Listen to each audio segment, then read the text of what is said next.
officer and then a Wab County Sheriff's deputy responded. They say he was clocked at 110 miles an hour at one point during the pursuit. Utah Highway Patrol trooper eventually was able to perform a pit maneuver and stop the driver's van. White told the officer that he thought he was dreaming and that he thought the trooper was just trying to race him, according to the arrest report. That's cute. The officer said he could smell alcohol in the driver and saw an open container in the cup holder. Oh, let's see. Yeah, go ahead, I have a question. Christine. I wanted to know what is a pit maneuver. Oh, precision immobilization technique. Oh, yeah. A pit maneuver is a technique used by law enforcement personnel to force a fleeing vehicle to abruptly turn 180 degrees, so they crash into the vehicle. Yeah, well, let's say they'll get on the driver. The trooper will get their car on the driver's side, and then you know how in racing they say rubbing is racing. And so they'll rub, they'll like turn into the car, and then they'll try to get their trooper vehicle just a nudge ahead, to get their nose just a nudge ahead, and then you take a sharp turn into that vehicle, and then that'll pit maneuver them to cause them to spin out. No, that's the opposite. They basically tap into the trunk, and so they put their nose right by the trunk. So they make a fishtail. Yeah, exactly, and make it turn around on that. Make a fishtail. Yeah, just nip the butt a little bit. I think there's more than one way to skin a rabbit when it comes to pit maneuvers, That's true, but the way you describe sounds dangerous. It's like he's trying to get in the T-bone you. Yeah, listen, I would say any of these pit maneuvers aren't safe. That's true.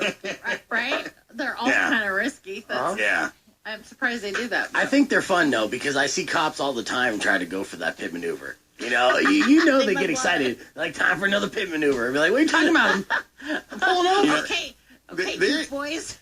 They're even doing pit maneuvers on humans up here in Marana, Brad. I don't know if you remember when a guy was doing a crime spree and he ran into the Walmart and grabbed a rifle and was walking out. Yeah, I saw that.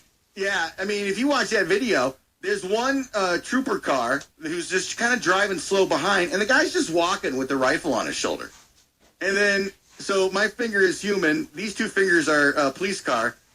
One car going slow, trying to figure out, well, how do we apprehend this guy? And then the other guy goes, I got it. Yeah. And the dude, the dude flies in the air. I'll just run it. Got him. Done. Let's see. This week in Inexplicable Crimes, police in Kurosho City, Hokkaido Prefecture in Japan, announced the arrest of a woman suspected of puncturing 13 melons with her finger. However, rather than the simple greed that compelled a man to damage several Demon Slayer packages to get the toy he wanted, her motives remain a mystery. And Christine, there's a photo of these melons all with a finger poke hole in them. It's hysterical. What? It's like, why? Yeah. And I think, well, see, in Japan, produce is like super expensive. Like one of these melons is probably a couple $1,000 US. Right. If you want to buy an apple, off of a produce stand in Tokyo, $100. $100. Easy. Yeah. I have seen, watermelons for thousands. It's weird. The crime occurred July 28th when the 64-year-old suspect entered a supermarket and allegedly stabbed the baker's dozens of melons with her finger at 1:30 in the afternoon. It's important to note that these aren't just ordinary melons, but the renowned Yubari King, which often make headlines for selling at exorbitant prices. The victimized melons had a combined worth of 14,000 yen or $135 US. Damn. Interestingly enough, no security cameras caught her in the act.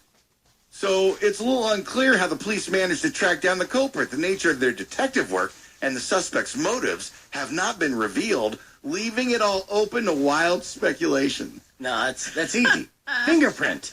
They just match your finger with the hole that you poked in. But also, she's a 64-year-old Japanese lady. You know what kind of strength you got to have in your finger to poke a hole in one of those melons? That ain't easy. It's not like you're poking a hole in Jell-O or something. I mean, it's like a... Maybe she's a masseuse. They know how to work those fingers. I made a mistake.